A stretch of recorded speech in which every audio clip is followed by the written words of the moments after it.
Peeps. Trump is destroying our democracy. Same peeps. The USA was, is, and always will be a racist and sexist country. Destroy it.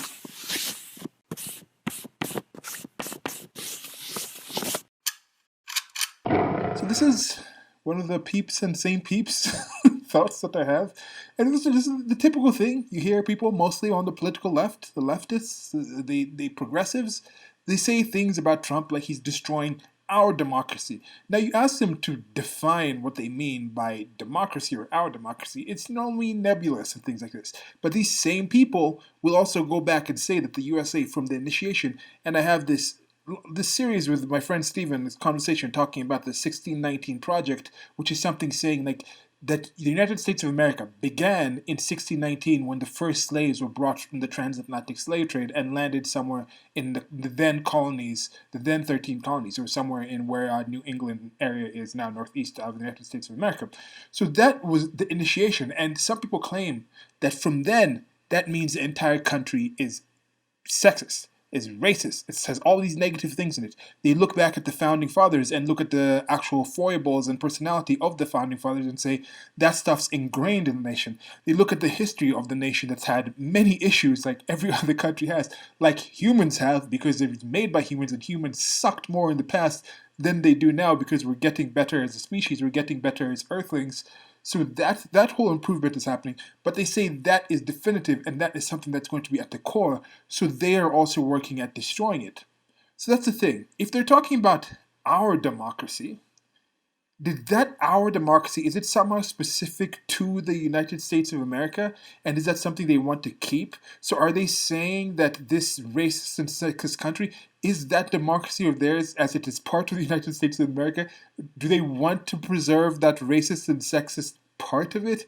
I'm not quite sure. And as I mentioned with the 1619 Project, there's just things with the different things about history. People, I don't understand what people take about history and say that is still definitive of the present, yet it is not of the past. When it comes to individual people, they say, oh, if this person has done something and then he has a criminal record and the police come and adjust it and deal with this person due to the history of either this person or people similar in this demographic group of that person, they shouldn't judge them based on that past. Yet, we're going to judge the country where these agents are supposedly working for are based on that. So there is some things in there that I don't really get. But we are living in a rather interesting time where we have access to information that's unprecedented in what we've known. And there's certain things that are practical. You can just find history about something and say, look, this is the actual thing. Like in the United States of America, they kind of know exactly where that first slave actually landed in the United States of America. Do we know exactly where that slave was actually living and captured in the village in West Africa somewhere? Who actually captured him? Who actually imprisoned that person? Which African tribe sold the actual slaves to the slave traders on the coast? Do we know the exact location, the exact dock or jetty or whatever that they left from in Africa? We probably don't, because there's a different kind of understanding of the history of back then. And you just see that in different places. In places like China, there's more longer history of what was happening with the Chinese people than a place like in Bangladesh. At least I think. If you're Bangladeshi or you're some kind of Bangladeshi historical scholar and you know that there's actually as rich and written and cataloged a history about Bangladeshi history as there is of China, let me know. I'd be kind of interested somewhat about that. But one thing that I've seen, and this is a difference to the United States of America, it is realistically 300 and something years old, right? So that has the prehistory with the natives and things like that. They did keep as close an attention in the whole written history type of way of their history. It was more like spoken history, passing on the words and things like that. They were also a lot more nomadic. The kind of buildings that people had back then, even the big ones, like you look at, it's more common in Central America and in Southern America with the pyramids and the Incans and the Mayans and different tribes and things like that. People have that idea. But then there's also a whole bunch of mounds and things like that are built in North America that are, people are getting more and more information. And with those things, there's some questions because we don't necessarily know what these people were building. But then you look back and you say, okay, if this was in this location, and they had this. We can surmise that they had to have at least this many people to manage that kind of thing. So were they farming these kind of things? How were they actually building these things, getting the materials to create these things, and what was the purpose? So there's interesting things to find out about certain places. So with a place like the United States of America, it has a rather well filled out history, but there's still massive holes. Things like the 1619 Project shine light on certain things that might have been misunderstood. Now, what that means about the country, that's for other people. That's more subjective. But I like finding out like the objective things about what happened in the past. And one of the things that has always kind of caught my attention is this lost colony.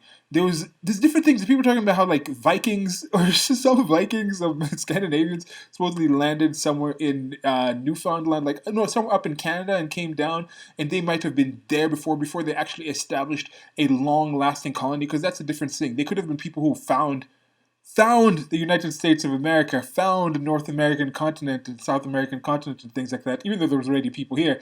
But then once it joins and it's actually cataloged, there's a whole difference to those things. And I've talked about this in multiple ways. Like I could have a gift for you that you don't know about. It is already kind of yours, but in your mind, if you don't know about it yet before I give it to you, like the videos I've posted that are going to be published. Those videos are published for you to listen to. It is part of what I'm providing for you on this channel. But if you don't know about those videos yet, you haven't actually listened to them, what are they really there? They already exist. They're already there. They're already scheduled. But in your reality, they don't really exist for all intents and purposes. So that's kind of how I believe when I actually think of the thing. But I'm getting to the actual thing. Croatoa. Do you know that term, Croatoa? That's always one thing that's kind of amazed me about the different colonies that actually landed in. Supposedly there was one where some people landed on some ship and they were in this place, and then for some time they weren't heard from. And then when somebody actually went and checked out, it was empty, and there was this Croatoa thing written into a post or chipped into a post. Like this is some kind of story and myth, and that's always been something that's been fascinating to me. So my friend just posted this thing. It was Stephen, the same person from the conversation about the 1619 thing, and it's from the Virginian pilot, and it says the mystery is over. Researchers say they know what happened to Lost Colony. I haven't read the articles. I'm assuming it's about this Croatoa thing, and it's tied in with this thing where it's like, okay, you can find out more about the history of the United States of America. Is this part of the democracy? Is this as much as part of what makes the United States of America as the 1619 Project's information? What does this say? What would somebody say from finding out this information? Whether we know about this history or not, America is what it is today and can be turned into many different things in the future, free of what we actually know about the accuracy of the things in the history. But I think accurate history is going to help to understand where we are today and improve the future for everybody involved. Okay, so getting into it. So this is, as I said, the mystery is over. Researchers say they know what happened to Lost Colony. This is by Jeff Hampton of the Virginia Pilot, August 17th, 2020, posted at 10 a.m. It opens up with this picture of a tablet. I'll put it on the screen right now if you're watching. A piece of writing tablet from the 1500s indicates English settlers assimilated with the natives. The lead tablet has impressions on it that show Englishmen shooting a Secotan Indian chief. Okay, so Buxton, North Carolina. Is this North Carolina? I think it's NC. I think it's North Carolina. All right. I thought it was further. I thought it was further north than North Carolina, this lost thing. So yeah, this is more information. I wasn't quite sure of it. There's been an American Horror Story thing with the Lost Island. It's kind of a mythical thing, and that's how history has been. It was still transitioning from when history was more accurate to like that old kind of just history is essentially myth type of things that you find in the Bible, that you find in the Odyssey, and the great stories like those, where it's like they're tying in actual people that might have actually occurred, certain phenomena they didn't understand and they attributed to other things, and that was more kind of that mythical thing. Okay, so Buxton, North Carolina. The English colonists who settled the so-called lost colony before disappearing from history simply went to live with their native friends. The Croatoans of Hatteras, according to a new book. Yeah, the Croatoa thing. I guess that's what they're saying. They're like, Croatoa, we're going to Croatoa. Maybe that's what they were actually writing. Okay, they were never lost, said Scott Dawson, who researched records and dug up artifacts where the colonists lived with the Indians in the 16th century. It was made up. The mystery is over. Ah, I was like aliens. Something. Okay. So Dawson has written a book published in June that details his research. It is called "The Lost Colony and Hatteras Island," and echoes many of the sentiments he has voiced for years. A team of archaeologists, historians, botanists, geologists, and others have conducted digs on small plots in Buxton and Frisco for 11 years.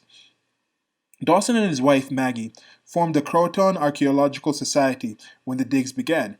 Mark Horton, a professor and archaeologist from England's University of Bristol, leads the project. Henry Wright, professor of anthropology and at the University of Michigan, is an expert on native history. Teams have found thousands of artifacts 4 to 6 feet below the surface that show a mix of English and Indian life. Parts of swords and guns are in the same layer soil as Indian pottery and arrowheads. The excavated earth looks like layer cake as the centuries pass. In a spot the size of 2 parking spaces, we could find 10,000 pieces, he said. Pieces found during the project are on display in the Hatteras Library. The rest are in storage.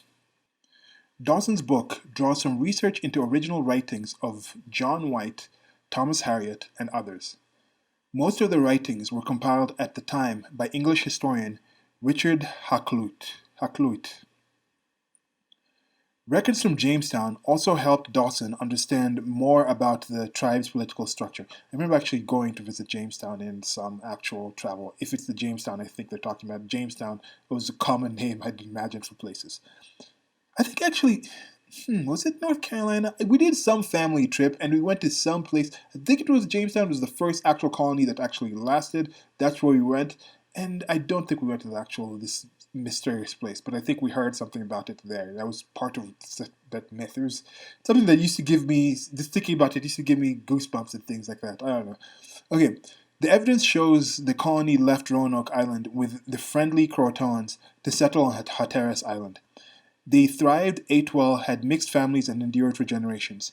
More than a century later, explorer John Lawson found natives with blue eyes who recounted they had ancestors who could speak out of a book, Lawson wrote. The two cultures adapted English earrings into fishhooks and gun barrels into sharp-ended tubes to tap tar from trees.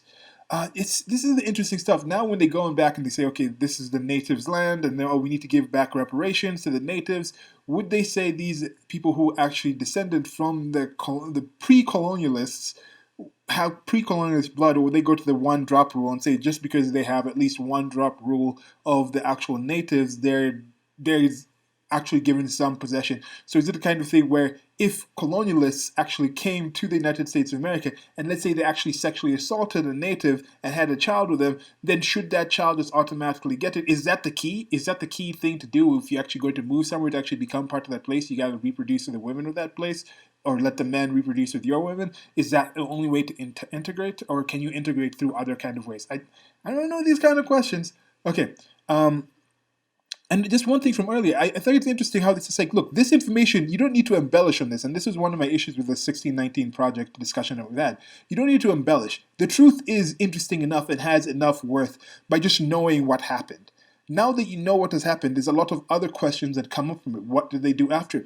Can we learn something about how these two people actually came together instead of the more violent ways other people came together in other locations? Like, can we learn about now with like the uncontacted tribes in the Amazon and in certain places, or certain places that are more reticent, like a place like North Korea? Once North Korea opens up its borders to the rest of the world, it's essentially like untouched tribes of people, where it's like, how do you integrate these people back into a far more globalized world than it was when they became the Hermit Kingdom? There's some things we might be able to learn from actually seeing some of these things that I think could be more interesting than embellishing and going back to the times of Odysseus and adding all these things with the 1619 project of, oh, it's actually part of, now it's ingrained in history and all these. I'm like, nah, I don't get that.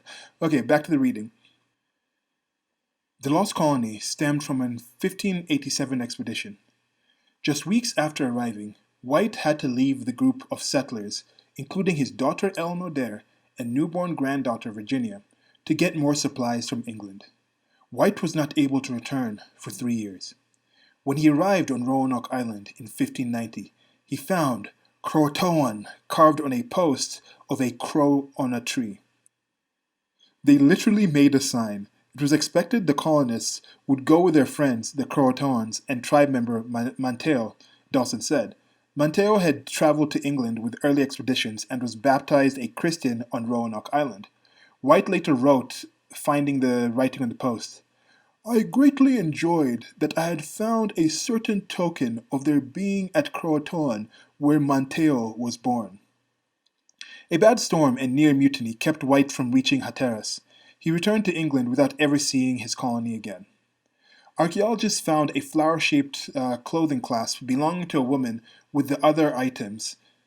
Sir Walter Raleigh sent 3 expeditions to the New World in 1584, 1585, and in 1587. The first 2 had more military purposes and did not include women. The 1587 group brought 16 women with it, Dawson said. They also found post holes where Indians built their longhouses, 25 feet to 60 feet long, and they uncovered square post holes made by English during the same period. They were in an Indian village surrounded by long houses, Dawson said. Bones of turtle, wildfowl, and deer bones indicate good eating. Pig's teeth turn up for generations. They never had to eat the last pig, Dawson said. Any skeletons uncovered during the digs were left untouched out of respect, Dawson said. One artifact could depict a recorded event. A lead tablet. Okay, no, sorry. That's a lead tablet, but it's spelled the same. English. A lead tablet and a lead pencil found at a dig could have belonged to White himself, Dawson said. White, also part of the 1585 group, working as an artist who drew natives and wildlife. The British Museum has the originals, and this is another thing that I was mentioning before, just the ability of different people, for whatever reasons they have, to value actually cataloging and keeping historical artifacts of things does affect and change. Maybe the culture needs to get to a certain point before that becomes valuable, or how much is it that that is actually part of the value of it. And I think remembering the history and things like that makes a culture stronger. You look at the cultures that actually talk and discuss about the things in their history versus the ones that shut down and whitewash and remove things, or just don't know for various reasons. And I think the ones that actually track that stuff are doing better. One good example is just look at the way United States of America, with its own mixed bag, treats recent history and even older history versus a place like China where they just kind of control and wipe things out, even though there's actually like color footage of things happening and they just pretend it didn't actually happen. It's a mess. Okay, back to the reading. He likely used the newly discovered tablet or a similar one to draw the miniature pictures. The uncovered tablet has an impression of an Englishman shooting a native in the back. The paper drawing has never been found. This word here, Wingina, because Virginia, or is it Wingina? Wingina or Wingina? It's Wingina. Say wing, then Ina? Wingina? Wingina chief of the Secotans was shot in the back by an Englishman in 1586 at a village near what is now Man's Harbor, Dawson said. The Croatoans assisted the English in the ambush, Dawson said. That must have helped him out, just having the better weapons and upgrade in that compared to the other natives in the area, even if they had less numbers. So I don't know if that could have changed things. The Secotans and the Croatoans hated each other, Dawson said. The Secotans enslaved Croatoans just a few years before the English arrived. The English had burned a Secotan village in 1585. The Croatoans befriended the English as powerful friends with guns and armor. White's colony welcomed the friendship, especially after one of their members, George Howe, was killed by the Secotans. White was concerned about the danger posed by the Secotans when he left for England. The Croatoans saved the colonists by taking them away from Roanoke Island to their Hatteras Island village, Dawson said. You're robbing an entire nation of people of their history by pretending Croatoan is a mystery on a tree, he said.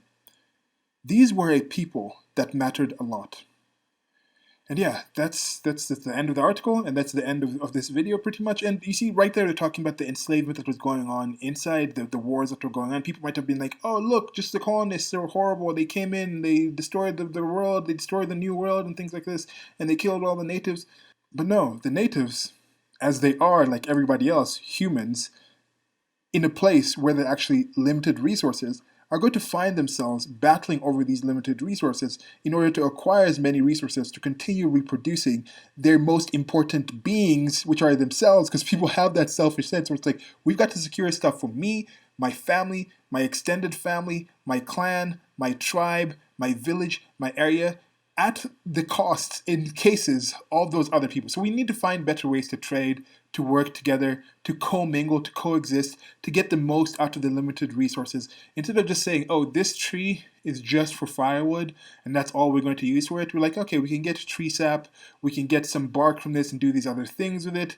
Then we can get some actual fruits from the actual tree. There's something we might be able to do with the leaves, like we can get the threads from the leaves and make ropes and things like this. And then at the end of the time of it, maybe we can chop it down and make firewood. Now from that tree, instead of just being like, oh, the technology, all we can do is chop it down, and then we're just chopping down all these things, we can find different ways. And now we're going to replant some certain trees, we're going to share this kind of space and things.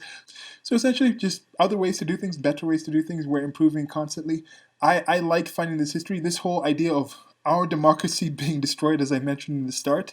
Define the democracy. What is it? What is it specifically that makes it ours in that sense versus not their democracy, somebody else? What about democracy do you think is being destroyed if you do actually believe that that is being done by Trump? And then what can you do within a actual effective way to increase people coming together to solve that? I don't know exactly what it is. Now, if you think the country is racist, sexist, and all these things, if you find other places that had similar situations in their past, now, and Native Americans in general, if you say we're supposed to tear down the United States of America and return to a pre-colonist type of place, there was also slavery and things like that. So were those people also racist and sexist back then?